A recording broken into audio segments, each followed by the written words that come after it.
Orient bell tiles studio से आप देख रहे हैं एबीपी न्यूज।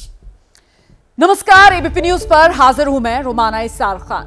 वीर जवानों ने जंग के मैदान में पाकिस्तान को धूल चटा दी। आज पूरा देश अपने जाबाजों के शौर्य पर गर्व महसूस कर रहा है और वहीं कुछ लोग ऐसे भी हैं जिन्होंने पैसे के लिए देश का सौदा कर डाला। यूट्यूबर है, नाम ज्योति मल्होत्रा है और अब ज्योति मल्होत्रा से पूछताछ जब हो रही है तो ऐसे ऐसे खुलासे हो रहे हैं जो बेहद चौंकाने वाले हैं। और ज्योति मल्होत्रा की जासूसी के तार पाकिस्तान तक सीमित नहीं बल्कि पाकिस्तान से लेकर चीन तक ज्योति के जासूसी के तार जुड़ रहे हैं। Welcome to Pakistan. मैं हूँ आपकी अपनी जो इस्तकबाल करती हूँ लाहौर दी मेट्रो। इसमें आज हम करेंगे एक्सप्लोर लाहौर और यहाँ का 5000 का नोट बहुत प्यारा है जी ਤੁਹਾਡੇ वास्ते साडे और हाथ में कैमरा, गुरुद्वारे की तरफ, चेहरे पर मुस्कान। आज हम करेंगे पाकिस्तानी ट्रेन में सफर। आंखों पर branded sunglasses and I am super duper excited. महंगे जेवर, डिजाइनर कपड़े और जुबान पर दुश्मन देश पाकिस्तान की तारीफ। मैं जा रही हूँ आज पाकिस्तान, वो भी विदाउट वीजा। नमस्ते, कैसे हैं आप सब? फिलहाल मैं हूँ आज लाहौर में। पाकिस्तान की गलियों में बेखौफ घूमने वाली इस लड़की का नाम है ज्योति, जो अब तक भारत के लिए एक ट्रैवल ब्लॉगर थी। लेकिन अब इसके पाकिस्तानी कनेक्शन पर हर घंटे नए खुलासे हो रहे हैं। ट्रैवल ब्लॉगर ज्योति देश दुनिया के अलग अलग हिस्सों में घूमती थी। ज्योति के वीडियोस बताते हैं कि उसे डिजाइनर कपड़ों का शौक था। हजारों रुपए टिकटों की बुकिंग पर खर्च होते थे। आलीशान होटलों में ज्योति का आशियाना था। महंगे रेस्टोरेंट में ब्रेकफास्ट और डिनर करती थी और लाइफस्टाइल की इसी लत ने ज्योति को जासूसी की गलियों में पहुंचा दिया। Welcome to Pakistan. यूट्यूब पर लाखों व्यूज और फॉलोअर्स वाली ज्योति अपने मुल्क की खुफिया जानकारियां सरहद पार पहुंचाने लगी। इधर पाकिस्तान उधर हिंदुस्तान, कुछ भी तो दूरी नहीं है। ज्योति पर क्या आरोप है, अब तक जांच में क्या क्या खुलासे हुए हैं, ज्योति कैसे पाकिस्तानी खुफिया एजेंसी के संपर्क में आई, कैसे ज्योति ने दुश्मन देश को अहम जानकारी भेजी। मैं पाकिस्तान जा रही हूँ। एक एक डिटेल हम आपको बताएंगे, लेकिन पहले ज्योति के उस साइकोलॉजी को समझिए जो इस बात का सबूत है कि ज्योति का झुकाव समय के साथ पाकिस्तान के लिए बढ़ता चला गया। बस एक कदम की दूरी और हम पाकिस्तान में होंगे। ज्योति के ऐसे कई वीडियोस हैं जिसमें ज्योति पाकिस्तान की गलियों में बेखौफ घूमती नजर आ रही है।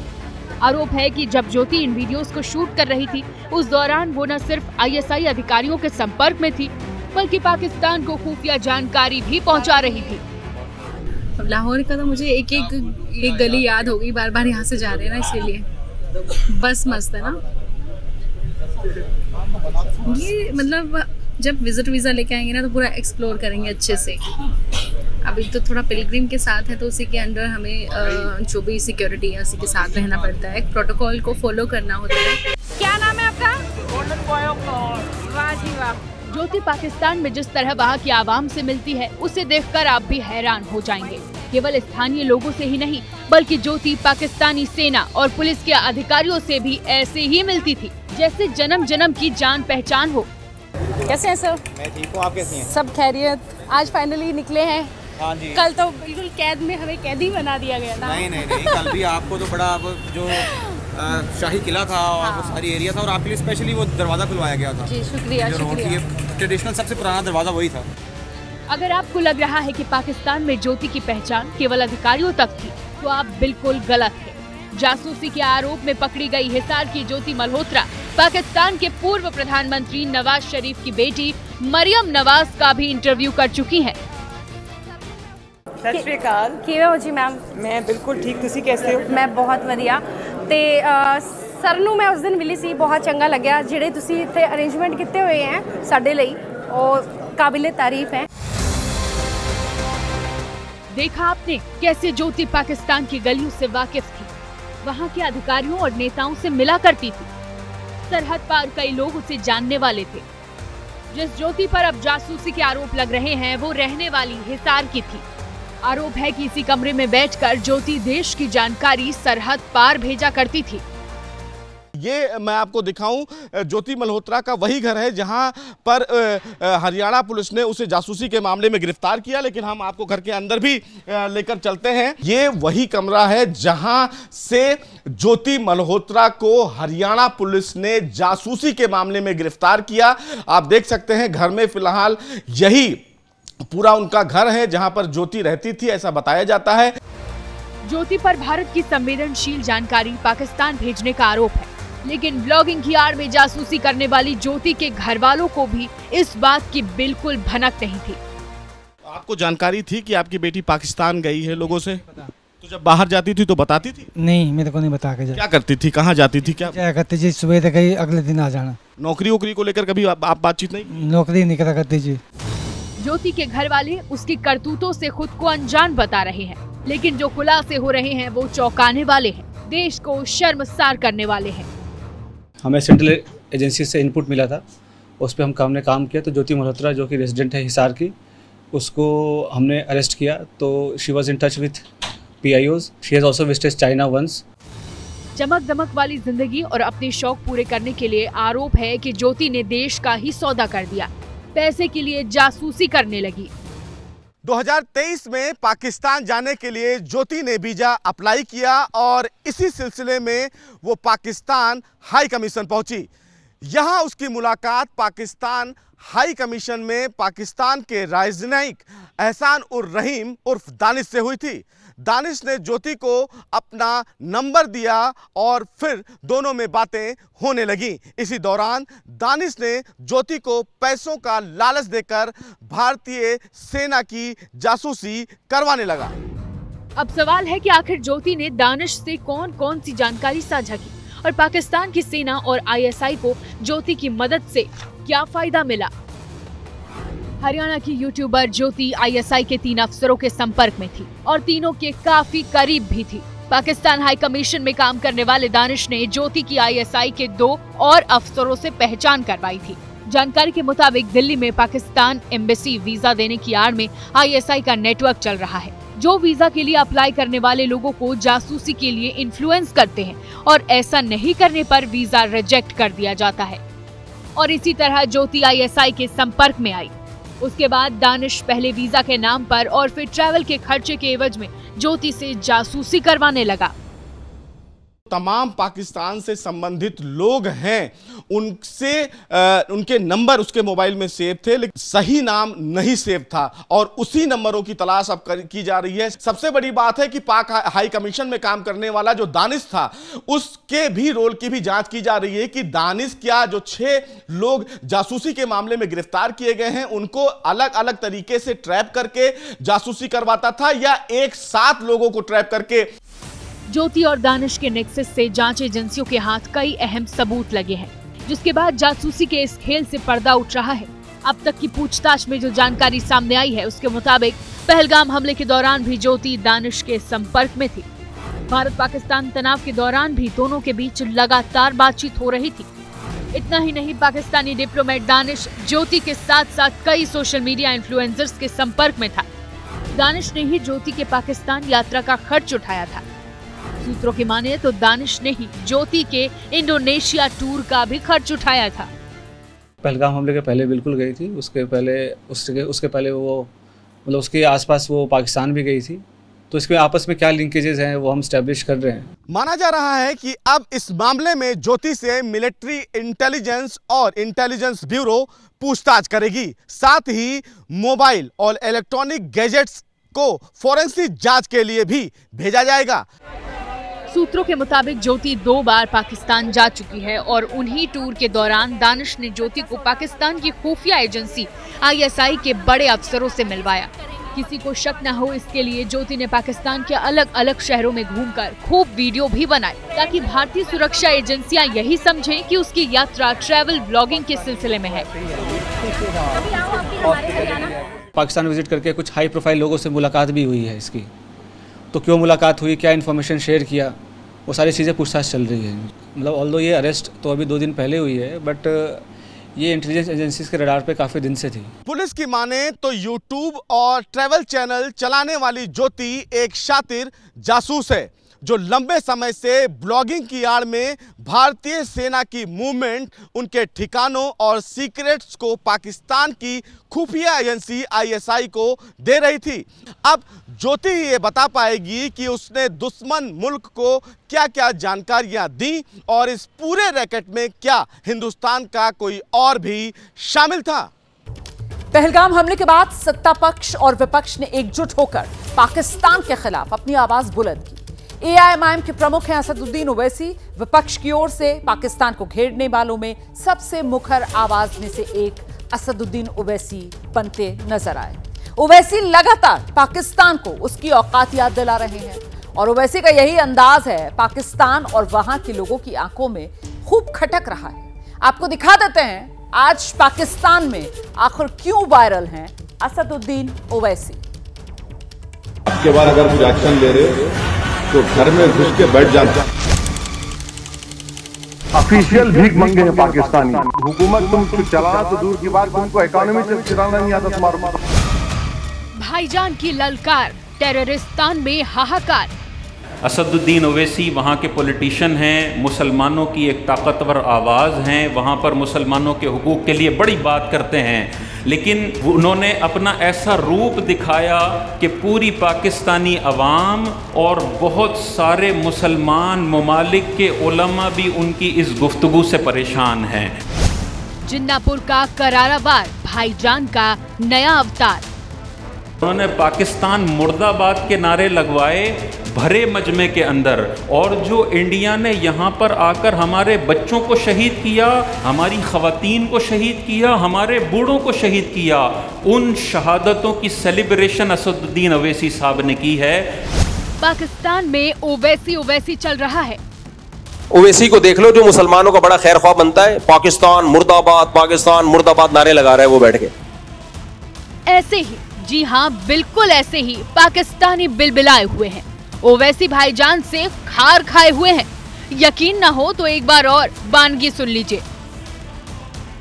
ओवैसी साहब, आप कोई मुस्लिम रहनुमा नहीं हैं। अगर आप मुसलमान रहनुमा होते तो आप कश्मीरियों के हुकूक की, उनके हक़ राय दही की बात करते। आप हिंदुत्व और आरएसएस के तर्जुमान हैं। अजी हाँ, आपने कह ली और हमने मान ली। ऐसा भी कहीं होता है? वैसे ये मोहतरमा अकेली नहीं है। पाकिस्तान के टीवी चैनलों से लेकर लाहौर, कराची के चौक चौराहों तक एक ही गुफ्तगू है, जिसका फलसफा सिर्फ असदुद्दीन ओवैसी है।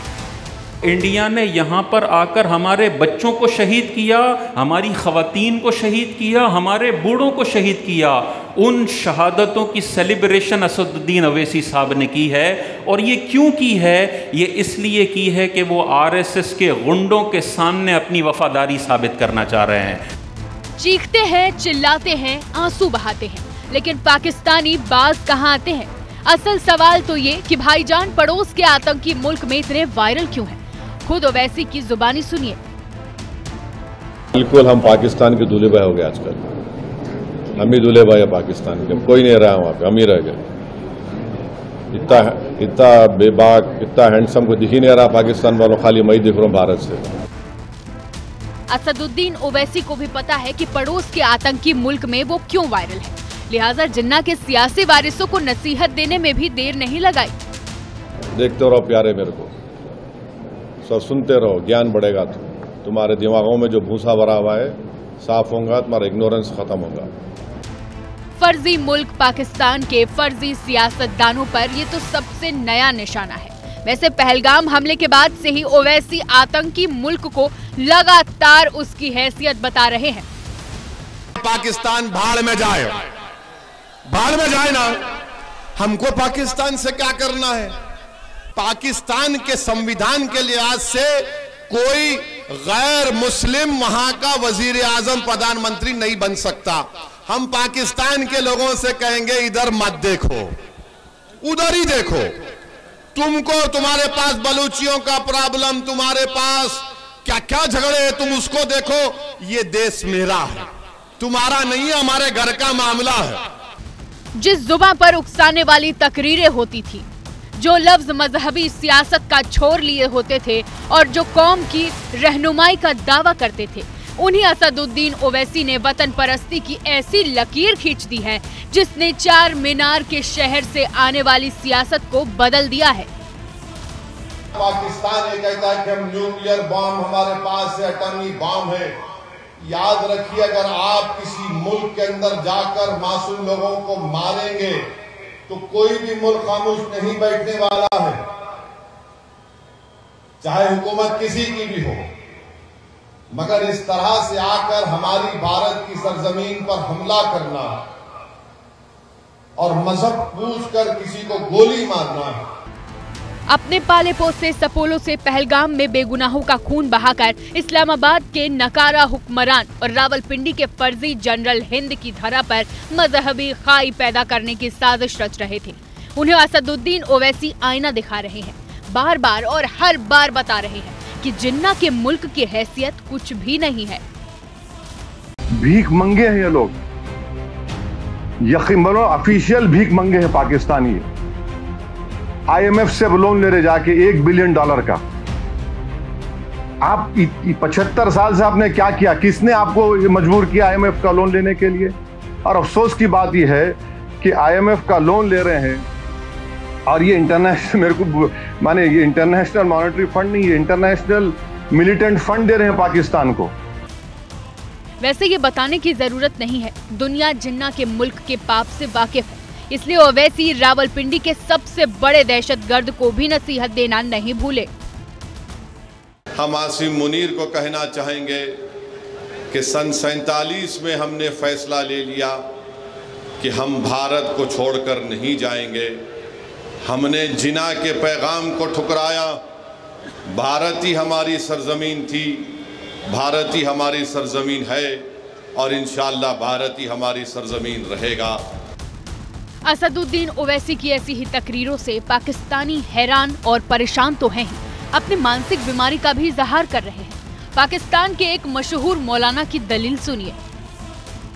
और आप इंडिया में जाके देख लो, ओवैसी को देख लो जो मुसलमानों का बड़ा खैर ख्वाह बनता है, पाकिस्तान मुर्दाबाद नारे लगा रहा है वो बैठ के। वजह उसकी है कि उसकी मजबूरी है, उसको पता है इंडियन गवर्नमेंट जो मौजूदा गवर्नमेंट है छोड़ेगी नहीं आपको, वहां पाकिस्तान मुर्दाबाद का नारा लगाए बगैर आप चल नहीं सकते। आतंकी मुल्क वाले पाकिस्तानियों की सोच में भी दहशतगर्द वाला परमानेंट वायरस है, लिहाजा जिन्ना के मुल्क को ये भी जानना जरूरी है कि 140 करोड़ हिंदुस्तानी पाकिस्तान जैसे मुल्क के लिए एक जैसी सोच रखते हैं। और ये पहली बार भी नहीं है कि असदुद्दीन ओवैसी ने पाकिस्तानियों को आईना दिखाया है। ओवैसी पहले भी कई दफा जिन्ना के मुल्क को नसीहत देते रहे हैं। ओवैसी की करीब 6 साल पहले की एक तकरीर सुनिए। ये पाकिस्तान का वजीर आजम से भी बोलना चाहूंगा, आप हिंदुस्तान के मुसलमानों की फिक्र करना छोड़ दो, हमारे लिए अल्लाह काफी है। Mister Khan, you worry about your own country. Mister Khan, we would like to tell you, don't ever remember us. We have rejected the पैगाम, the message, the wrong theory of Jinnah. We are proud Indian Muslims. Owaisi सियासतदान है जिनका पहला target मुसलमान voter है, लेकिन बात जब भी मुल्क की आई, ओवैसी ने पाकिस्तानियों को उनकी औकात बताई। साल 2013 का सितंबर महीना, जब देश में मनमोहन सिंह की सरकार थी, तब असदुद्दीन ओवैसी भारतीय सांसदों के डेलीगेशन के साथ बातचीत के लिए पाकिस्तान पहुंचे थे। और तब पाकिस्तान में ओवैसी ने क्या कहा था, सुनिए। देखिए, हिंदुस्तान में जो हमारा दस्तूर है, कॉन्स्टिट्यूशन है, जिसके हम तमाम उसके पाबंद हैं, और हमारा कॉन्स्टिट्यूशन ये कहता है, उसका प्रेम्बल ये है कि इंडिया एक सेकुलर मुल्क है। देख लो पाकिस्तान, आज से करीब 12 साल पहले ही असदुद्दीन ओवैसी ने तुम्हारे मुल्क की जमीन पर बैठकर जिहाद का मतलब और हिंदुस्तान के सेक्युलर होने की परिभाषा, दोनों बातें तुमको समझाई थी। हमारे दस्तूर में जो हुकूक दिए गए हैं, फंडामेंटल राइट है माइनॉरिटीज को, आप मुतमईन रहिए कि हिंदुस्तान का जो प्लुरलिज्म है वो हमेशा मजबूत रहेगा और इंशाअल्लाह ताला उसको मजबूत रखेंगे। आप उसकी हरगिज़ फिक्र मत करिए। दूसरी बात यह है कि आप मुसलमानों की फिक्र करना छोड़ दीजिए हिंदुस्तान के, हम अपना फैसला कर चुके हैं, ये हमारा मुल्क है।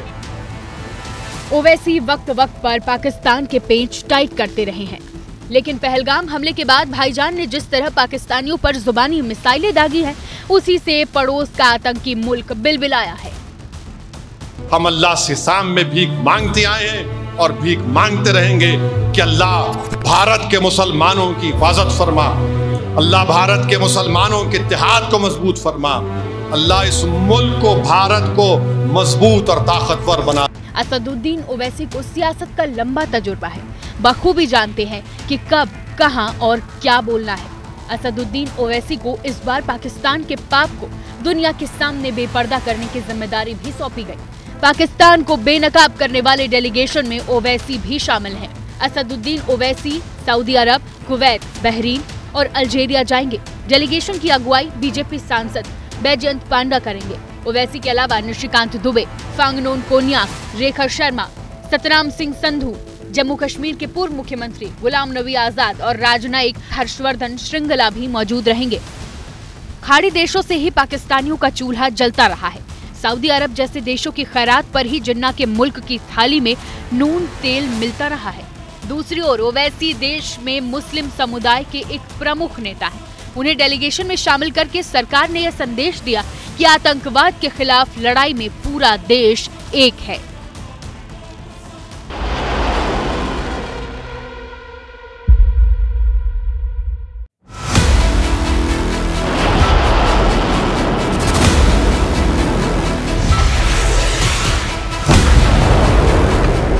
आपने वो किया जो अभूतपूर्व है, अकल्पनीय है,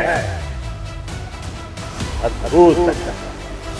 हमारी एयरफोर्स ने पाकिस्तान में इतना डीप आतंक के अड्डों को टारगेट किया, सिर्फ 20-25 मिनट के भीतर सीमा पार लक्ष्यों को भेजना, ये सिर्फ प्रोफेशनल फोर्स ही कर सकती है।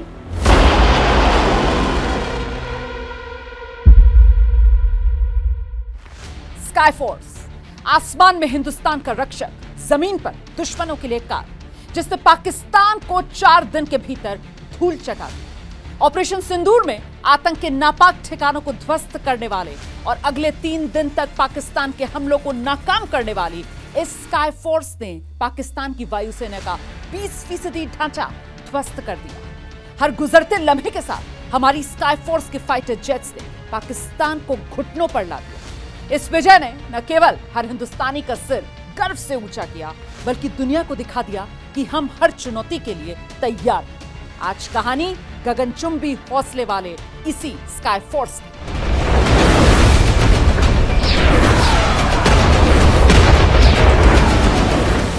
पाकिस्तान के ड्रोन, उसके यूएवी, पाकिस्तान के एयरक्राफ्ट और उसकी मिसाइलें हमारे सशक्त एयर डिफेंस के सामने सबके सब ढेर हो।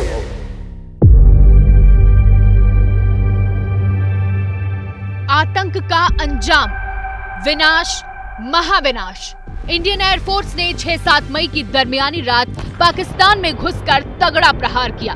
आज पहली बार हम उस इंतकाम की पूरी कहानी आप तक लेकर आए हैं।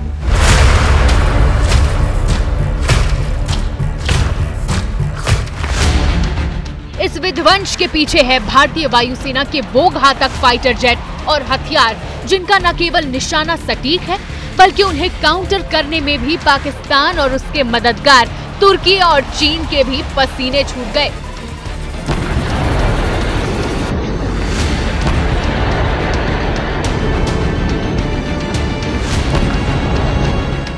भारतीय वायुसेना ने अपने हथियारों का इस्तेमाल 2 तरह से किया, आक्रमण के लिए हथियार और बचाव के लिए हथियार, ऑफेंसिव एंड डिफेंसिव।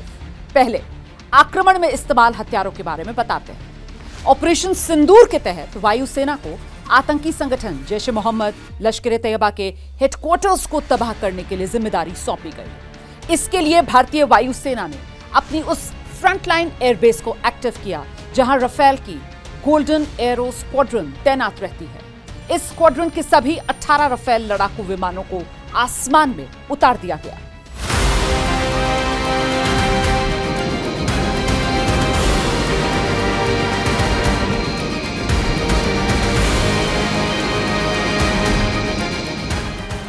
राफेल विमानों को खास तौर से फ्रांस की MBDA कंपनी से ली गई स्कैल्प और मेटियोर मिसाइलों से लैस किया था।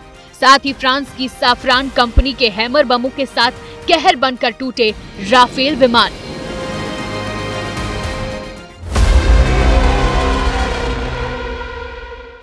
बहावलपुर में जैश और मुरीदके में लश्कर के हेडक्वार्टर को बर्बाद करने के लिए वायुसेना के फाइटर पायलट ने हवा से जमीन पर मार करने वाली स्कैल्प मिसाइल का इस्तेमाल किया और तस्वीरें आपके सामने हैं।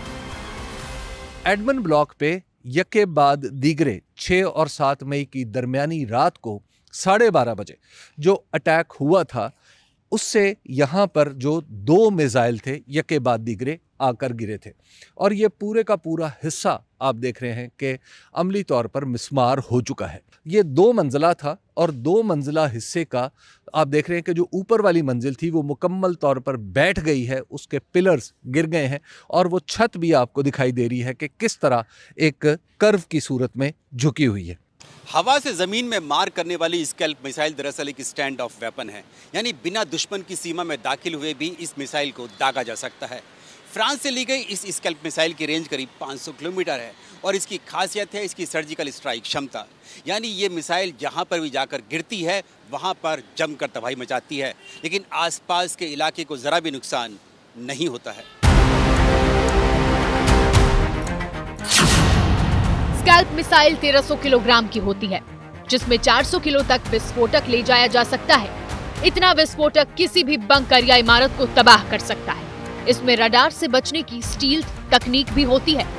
यही वजह है कि आतंक के सबसे बड़े अड्डों पर उस स्कैल्प से हमला किया गया, जिसे मॉडर्न वॉर में गेम चेंजर माना जाता है। हिंदुस्तान ने जो मिसाइल स्ट्राइक्स की हैं पाकिस्तान के अंदर, मेरा ख्याल स्कैल्प यूज किए जो फ्रेंच टाइप के थे, जो एयर टू ग्राउंड थे, जिसमें उन्होंने 24 मुकामात को हिट किया आज़ाद कश्मीर में, पाकिस्तान में, बहावलपुर के अंदर, मुरीदके में, और वो सारे जो हैं जिन जिन बिल्डिंग्स पे उनको जाके लगना था, स्कैल्प एक्यूरेटली जाके उन्होंने हिट किया और हम कुछ भी नहीं रोक सकते। 2019 में संवाददाता नीरज राजपूत जब फ्रांस की दसॉ कंपनी पहुंचे थे, जहां हिंदुस्तान के शूरवीर राफेल की ट्रेनिंग ले रहे थे, तब उन्होंने राफेल में लगने वाली मिसाइलों का जायजा लिया था।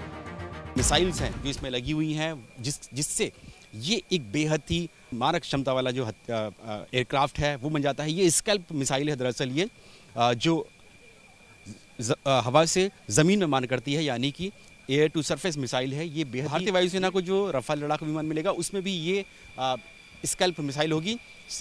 भारतीय वायुसेना के जो एयरक्राफ्ट होंगे उसमें एक मेटियोर मिसाइल भी होगी जो एयर टू एयर मिसाइल होगी।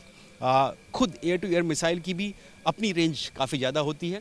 इस एयरक्राफ्ट की करीब 1000 किलोमीटर की एंड्योरेंस है, इसलिए इसमें जो हथियार, जो मिसाइल्स जो लगकर आएंगे, जो भारतीय वायुसेना को मिलेंगे, उससे भारतीय वायुसेना और भारत की जो क्षमताएं हैं, जो सैन्य क्षमताएं हैं, उनमें काफ़ी बड़ा इजाफा होने जा रहा है।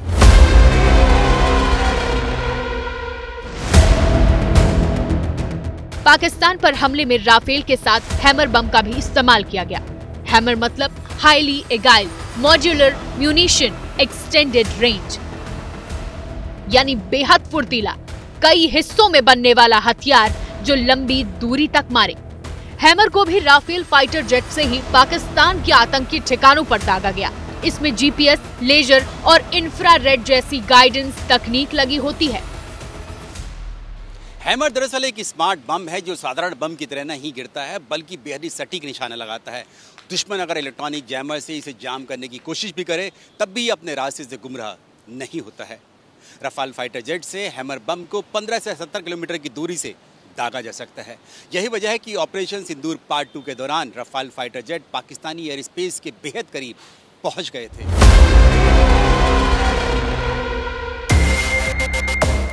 ऑपरेशन सिंदूर में तबाही मचाने वालों में मेटियोर मिसाइल भी शामिल है, जिसे डॉग फाइट यानी हवा से हवा में मार करने के दौरान किया गया। माना जा रहा है कि भारत की सीमा में पंजाब और राजस्थान में जो 2 चीन की PL-15 मिसाइल मिली हैं, उन्हें मेटियोर ने ही मार गिराया था। क्योंकि 6-7 मई को भारत के हमले के दौरान पाकिस्तान ने चीन की मदद से तैयार किए गए JF-17 फाइटर जेट में इसे लगाकर भारत पर हमला बोला था। पाकिस्तान के फाइटर जेट ने भी भारत की सीमा में दाखिल हुए बगैर ही चीन से ली हुई PL-15 मिसाइल को दागा था, लेकिन भारत को नुकसान होने से पहले ही भारतीय वायुसेना ने उसे मार गिराया। दरअसल ये पहली बार था कि पाकिस्तान ने चीन की बेहद ही एडवांस मिसाइल का इस्तेमाल किया और भारत की मिट्टी और मिसाइल ने उसे धूल चटा दी। ऑफ कोर्स हमने काफ़ी नुकसान पहुंचाया उसका, क्योंकि जो सैटेलाइट इमेजरी है, जो बाकी पिक्चर्स हैं और जो दुनिया से बाकी खबरें आ रही हैं, और उसमें हमने जो हमारे लेटेस्ट हथियार हैं भारत में निर्मित और जो भारत ने मॉडिफाई किए हैं, जो विदेशों से लाए हुए हैं, उसने बहुत ही बढ़िया काम किया।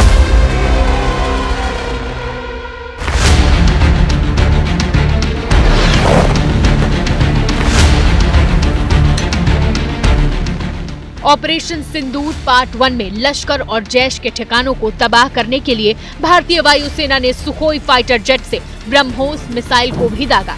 यही वजह है कि बहावलपुर और मुरीदके में 6-7 मई की रात को जलजला आ गया।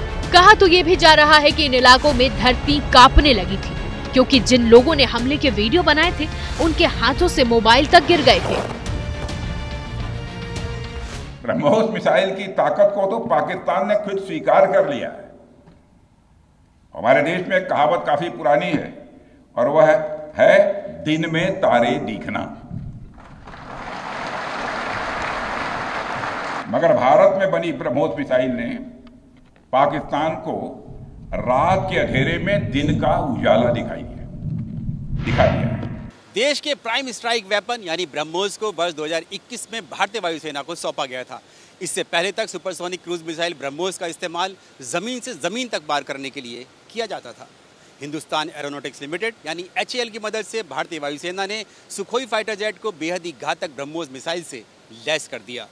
अभी सुपरसोनिक क्रूज मिसाइल का इस्तेमाल आसमान से जमीन में मार करने के लिए भी किया जाने लगा।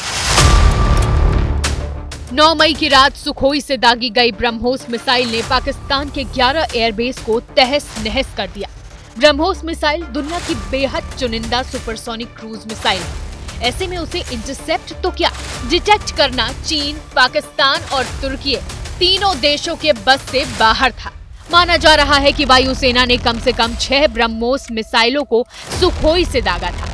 पाकिस्तानी एयरफोर्स के पूर्व air chief marshal Masood Akhtar ने कबूल किया है कि पाकिस्तान का डिफेंस सिस्टम ब्रह्मोस को नहीं रोक पाया। ये 10 की सुबह को हुआ, बिकॉज मेरी कुछ लोगों से बात भी हुई।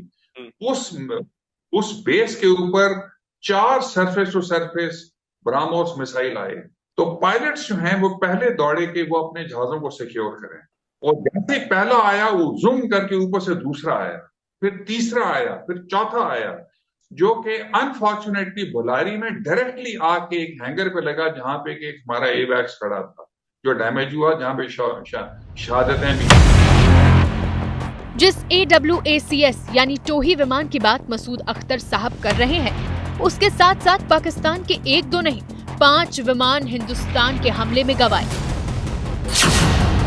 6-7 मई को भारत के डॉग फाइट यानी आसमान में आमने सामने की लड़ाई में पाकिस्तान के कम से कम 2 फाइटर जेट गिरे थे।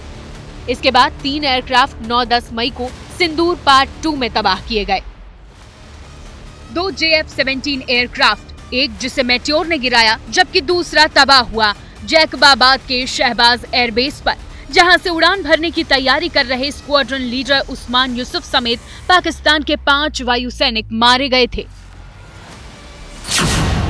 तो इस तरह 2 JF-17 एयरक्राफ्ट, एक मिराज फाइटर जेट, एक ARI AWACS एयरक्राफ्ट जिसके बारे में पाकिस्तानी वायुसेना के एक पूर्व एयर मार्शल ने खुलासा किया, और एक C-130 मिलिट्री ट्रांसपोर्ट एयरक्राफ्ट तबाह हुआ है, जिसका वीडियो वायरल है।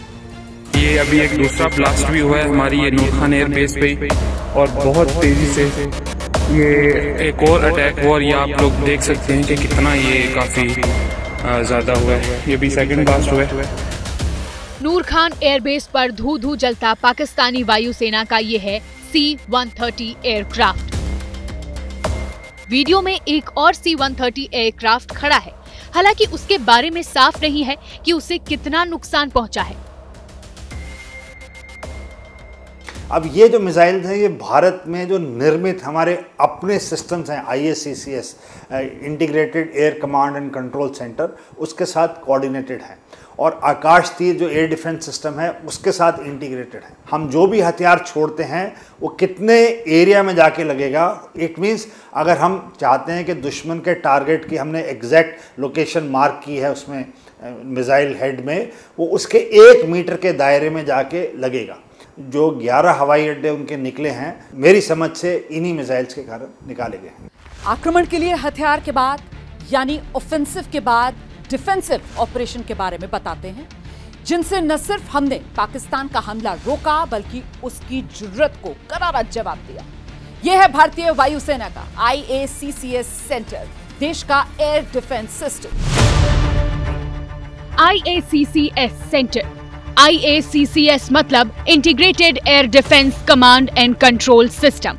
Integrated air defence control and command centre Leh Ladakh से लेकर कन्याकुमारी और राजस्थान के थार रेगिस्तान से लेकर अरुणाचल प्रदेश तक एयर स्पेस की सुरक्षा संभालती है। इसमें वायुसेना ने अपनी रडार के साथ साथ थल सेना और सिविल एविएशन के रडार को भी इंटीग्रेट कर दिया है। ऐसे में देश की एयर स्पेस में जैसे ही दुश्मन का कोई फाइटर जेट, हेलीकॉप्टर या ड्रोन घुसपैठ की कोशिश करता है, यहाँ तुरंत अलर्ट पहुंच जाता है।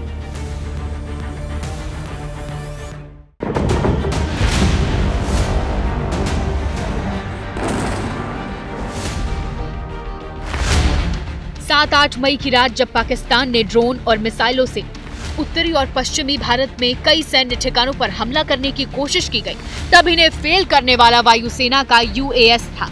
दुश्मन के ड्रोन पहचान कर उसकी निगरानी कर नष्ट कर देने का सिस्टम है integrated drone detection and interdiction system. चाहे वो टर्किश ड्रोन्स हो या और कहीं के भी ड्रोन्स हो, हमारे काउंटर UAS सिस्टम्स, हमारे ट्रेन्ड एयर डिफेंस ऑपरेटर्स पूरी तरह सक्षम हैं और हमारी देश की जो इंडिजिनस कैपेबिलिटी है काउंटर UAS के लिए, उसने दिखा दिया है कि चाहे किसी भी तरह की टेक्नोलॉजी आ जाए, हम उसको काउंटर करने के लिए तैयार हैं। एयरफोर्स के साथ मिलिट्री और नेवी के तालमेल ने इस युद्ध को बेहद कम समय में निपटा दिया।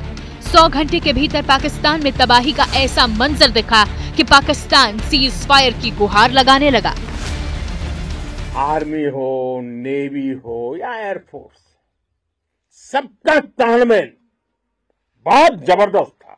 नेवी ने समुद्र पर अपना दबदबा बनाया, सेना ने बॉर्डर पर मजबूती दी और भारतीय वायुसेना ने अटैक भी किया और डिफेंड भी किया। पाकिस्तान के नूर खान और रहीम यार खान एयरबेस पर तबाही मचाने वाले हिंदुस्तान के 2 खास हापोर और हार्पी ड्रोन ही थे, जिन्होंने दुश्मन के रडार और मिसाइल सिस्टम समेत हर टारगेट को ढूंढा और नष्ट कर दिया। इजराइल से लिए गए ये ड्रोन आत्मघाती होते हैं, यानी उन पर बम की तरह गिरकर हमला करते हैं।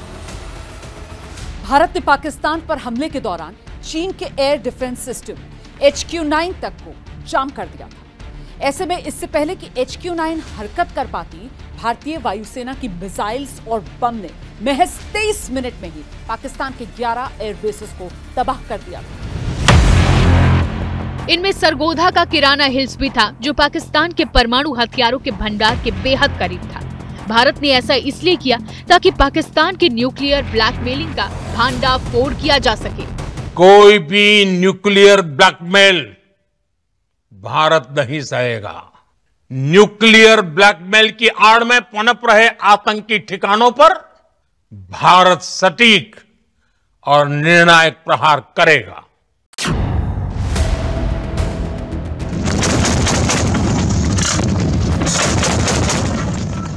भारत की सरहद को अभेद्य दुर्ग बनाने में L-70 एंटी एयरक्राफ्ट गन का रोल बेहद अहम है। इसकी रेंज 4 किलोमीटर तक है।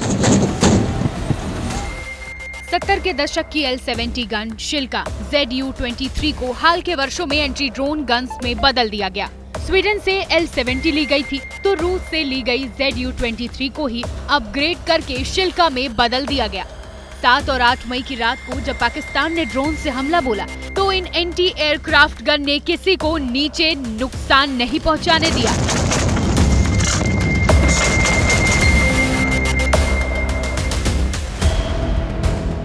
वही तो ऑपरेशन सिंदूर की कामयाबी के बाद जब थल सेना अध्यक्ष उपेंद्र द्विवेदी पठानकोट पहुंचे तो ZU-23 शिल्का L-70 के साथ फोटो खिंचवाई। इन एंटी एयरक्राफ्ट गन के हमले के पीछे का दिमाग है देश का रक्षा कवच।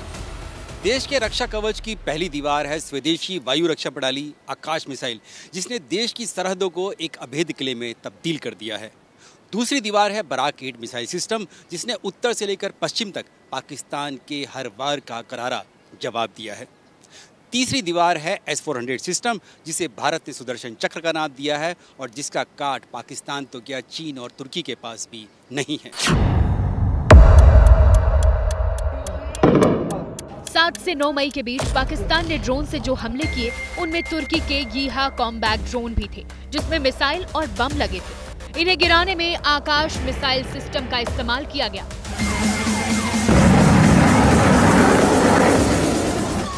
आकाश को पहले जमीन से हवा में मार करने वाली मिसाइल के तौर पर इजाद किया गया था, लेकिन बाद में इसे मिसाइल डिफेंस सिस्टम के तौर पर भी इस्तेमाल किया जाने लगा। ड्रोन के बाद हिंदुस्तान पाकिस्तान के जिस मिसाइल के हिंदुस्तान में गिरने की चर्चा रही वो था हरियाणा में सिरसा एयरबेस के करीब पाकिस्तान की फतह 2 मिसाइल।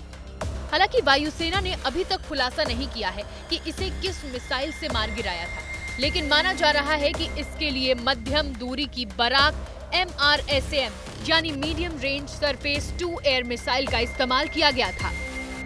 ये मूंग और मसूर की दाल वाली कहावत पाकिस्तान पर एकदम सटीक बैठती है, क्योंकि पिछले साल मई में जब पाकिस्तान ने फतह 2 मल्टीपल रॉकेट लॉन्चर सिस्टम को गाइडेड मिसाइल में तब्दील किया तो इस बात का दावा कर दिया कि भारत की S-400 मिसाइल सिस्टम भी इसे इंटरसेप्ट नहीं कर पाएगी।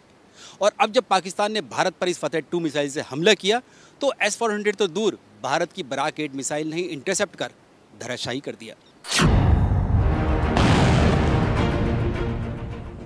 400 किलोमीटर दूर तक के लक्ष्यों का पता लगाने और एक साथ 70 से 80 लक्ष्यों को निशाना बनाने में सक्षम अपने उन्नत रडार सिस्टम के साथ S-400 एक तकनीकी चमत्कार है। पाकिस्तान ने दावा किया था कि उसने S-400 मार गिराया है, लेकिन पाकिस्तान के प्रोपेगेंडा को ध्वस्त करते हुए जब PM मोदी आदमपुर एयरबेस पहुंचे तो जवानों के पीछे S-400 सीना ताने खड़ा था। आपके कारण सर हमारा मोरल बहुत हाई है। ये सभी साधनों का भी एक बार इस्तेमाल हो गया आपको लगता था सीख तो रहे, पता नहीं कब काम आए। मैं खुद भी इसको मैं देख रहा हूँ कि अगर ये जिस किस्म की एक्यूरेट स्ट्राइक्स उन्होंने की हैं हमारे एयर स्ट्रिप्स पे, अगर 48 घंटे तक और वो ये स्ट्राइक्स हर 6-8 घंटे के बाद करते रहते तो बहुत कम हमारे पास ऐसे रनवेज रह जाते, हमारे लिए ठीक ठाक क्राइसिस खड़ा हो जाना था। हमारी स्काई फोर्स की ये पूरी कहानी हमारे दुश्मन को साफ साफ संदेश और चेतावनी देती है कि अगर हिंदुस्तान की तरफ आंख उठाई तो अंजाम वही होगा जो पाकिस्तान का इस युद्ध में हुआ। भारत पर वार का हथियार कोई भी हो, हम न सिर्फ उसे नाकाम करेंगे, हर साजिश को हम मिट्टी में मिला देंगे। जय हिंद। इस पेशकश में इतना ही। आप देखते रहिए ABP न्यूज।